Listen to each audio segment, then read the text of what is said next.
Le magazine des jeunes entreprises à Taïwan, Graines de Business.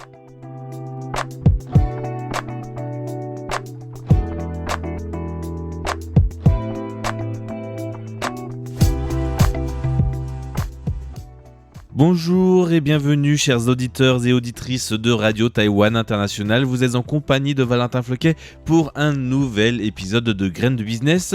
Alors aujourd'hui nous allons parler d'un phénomène discret, presque invisible et surtout très peu connu en France, le gaspillage des machines industrielles. Dans le parc scientifique de Hsinchu, cœur technologique de Taïwan, il n'est pas rare de voir derrière les usines d'anciennes machines de production recouvertes de poussière. Des équipements de haute précision, parfois même ce sont des machines SMT achetées plusieurs millions de dollars taïwanais qui sont pourtant abandonnées.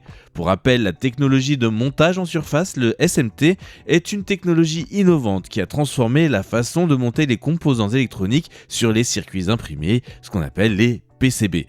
La SMT est au cœur de presque tous les appareils électroniques modernes, permettant aux fabricants de produire des dispositifs électroniques toujours plus petits et plus efficaces, allant des téléphones mobiles aux machines industrielles elles-mêmes. Pourquoi ? Parce que les cycles technologiques sont trop rapides. Les lignes de production évoluent à une vitesse tellement rapide que les fabricants ne peuvent pas attendre l'usure de leurs machines pour les remplacer. Les normes et le cahier des charges changent constamment et ce qui était à la pointe hier devient obsolète aujourd'hui. Le plus frappant, ce n'est pas seulement l'abandon, c'est la manière dont ces machines sont liquidées. Certaines sont revendues comme simple ferraille pour 0,5 à 1% de leur valeur initiale à Taïwan.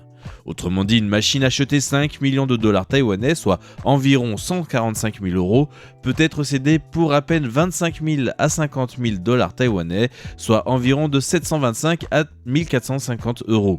Pourtant, ailleurs dans le monde, ces mêmes équipements peuvent être revendus pour 10 à 30% de leur valeur d'origine, et cela signifie alors que quelque part dans le monde, des gens sont prêts à acheter cette même machine entre 15 000 et 45 000 euros. Cet écart de prix n'est pas anecdotique, il révèle une inefficacité systémique. Dans un contexte de délocalisation industrielle vers le Vietnam, la Malaisie ou d'autres pays d'Asie du Sud-Est, de nombreuses nouvelles usines recherchent des équipements fiables mais abordables. Ce qui est considéré comme dépassé à Taïwan peut constituer un actif stratégique ailleurs, et c'est précisément dans cet écart entre la valeur perçue localement et la valeur réelle à l'international qu'est né Greenbeats. L'histoire commence avec son fondateur, Jerry Yu, et je vous en parle aujourd'hui dans Graines de Business.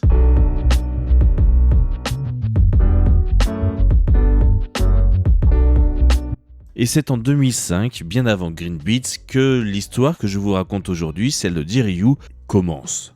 Jerry crée à l'époque à Singapour une entreprise spécialisée dans la revente d'équipements télécoms d'occasion. À l'époque, l'industrie bascule de la 2G vers la 3G et les stations de base considérées comme obsolètes à Singapour sont pourtant encore parfaitement adaptées aux besoins de pays émergents comme le Cambodge ou certains marchés africains. Jerry comprend alors une chose essentielle, l'obsolescence est relative. Elle dépend du contexte.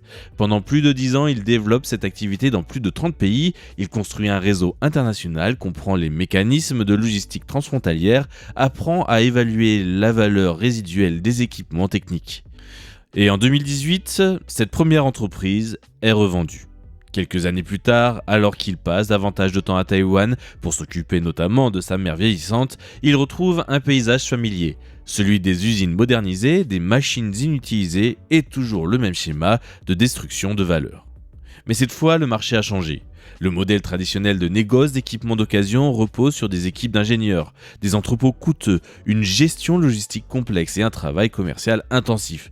C'est lourd, capitalistique et difficile à scaler, c'est-à-dire à mettre à l'échelle. Jerry décide alors d'adopter une approche différente, un modèle SaaS, c'est-à-dire une plateforme numérique capable de fluidifier et de standardiser le commerce d'équipements industriels d'occasion, mais tout cela de manière dématérialisée en ligne. Et c'est ainsi que naît Greenbeats. Le principe est simple en apparence, numériser l'intégralité du processus de vente. Les entreprises qui souhaitent donc céder leur matériel prennent des photos et téléchargent les informations relatives à la même machine sur la plateforme. Et c'est à partir de ce moment-là qu'un système d'intelligence artificielle permet d'identifier, classer et cataloguer les équipements. La plateforme encourage donc les vendeurs à proposer leurs machines en pré-vente avant le démontage, ce qui évite des frais inutiles et accélère la transaction. Greenpeace ne stocke pas les machines, elle ne les répare pas directement, elle agit comme intermédiaire numérique, structurant l'information et mettant en relation vendeurs et acheteurs vérifiés. Mais dans le B2B industriel, la confiance est essentielle. Les acheteurs craignent de recevoir du matériel inutilisable et les vendeurs redoutent les fuites d'informations sensibles, notamment lorsqu'il s'agit de matériel informatique contenant des données. Greenpeace a réussi à répondre à cette problématique par plusieurs mécanismes: vérification stricte des acheteurs, collaboration avec des experts tiers pour la destruction sécurisée des données sur les équipements techniques et transparence des profils. L'autre innovation majeure concerne la formation des prix. Le marché de l'équipement industriel d'occasion est souvent et même principalement opaque. On peut déjà deviner qu'il n'existe pas de données centralisées des prix. Chaque transaction est unique et très négociée, et cette absence de référence rend les négociations très complexes. Et c'est pour cela que Greenpeace utilise quelque chose qu'on connaît bien en France, le système utilisé par Le Bon Coin, le système des enchères. Et les enchères ont plusieurs avantages dans ce type de transaction, notamment celui d'accélérer la vente, mais surtout de donner une date de fin et un moment de paiement précis pour la vente du modèle. Elle révèle également un véritable prix du marché, et lorsqu'un acheteur sait qu'il peut perdre une opportunité, il révèle sa valeur maximale réelle. Certaines enchères prévues pour durer 30 minutes peuvent se prolonger pendant plusieurs heures à mesure que les offres montent. Ce mécanisme réduit l'asymétrie d'information et crée une référence de marché. Mais Greenpeace ne se positionne pas uniquement sur l'efficacité économique, le contexte réglementaire joue également en sa faveur. Avec le renforcement des normes ESG, les grandes entreprises doivent désormais rendre des comptes précis sur leurs émissions de carbone et sur la gestion de leurs actifs.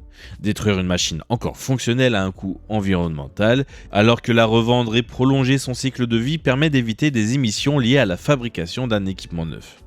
Greenpeace développe ainsi des outils de traçabilité permettant de suivre la destination des équipements et d'estimer la quantité de carbone évitée grâce à la réutilisation.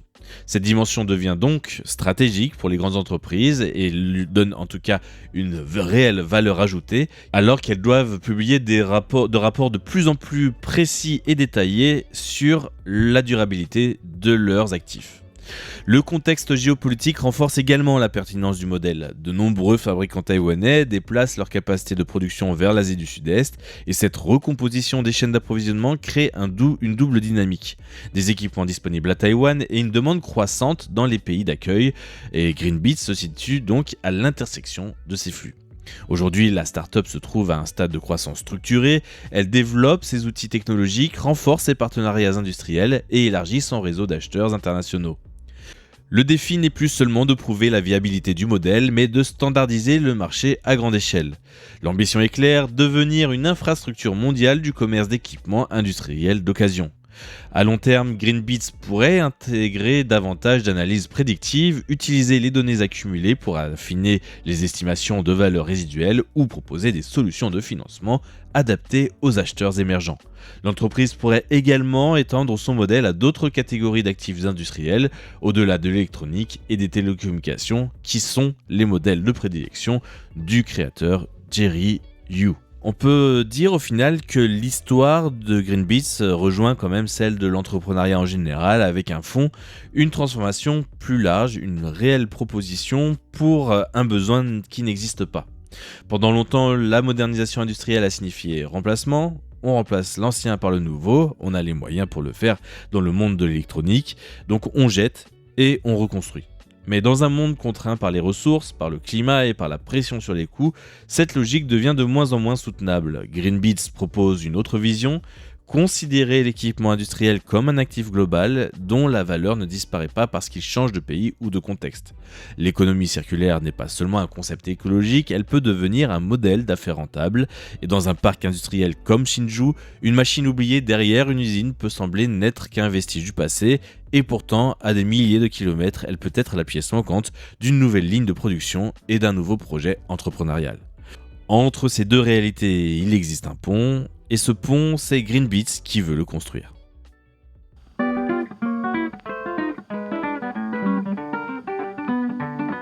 Voilà la fin de cet épisode de Graines de Business sur Green Beats. Alors je ne vous ai pas épelé le nom au début de l'émission, mais c'est GREENBIDZ. Bid en anglais, c'est une enchère, donc tout le nom prend sens maintenant qu'on connaît l'histoire de Green Beats. En tout cas, j'espère que cette petite histoire vous aura ravi et vous aura permis de rencontrer encore une nouvelle start-up taïwanaise, un nouveau modèle d'entreprise avec un nouveau projet. Et on se retrouvera la semaine prochaine pour un nouvel épisode, en vous souhaitant une excellente journée, une bonne année du cheval si je ne vous l'avais pas encore souhaité jusqu'à maintenant. C'était Valentin Floquet pour Radio Taïwan International. Excellente journée à tous.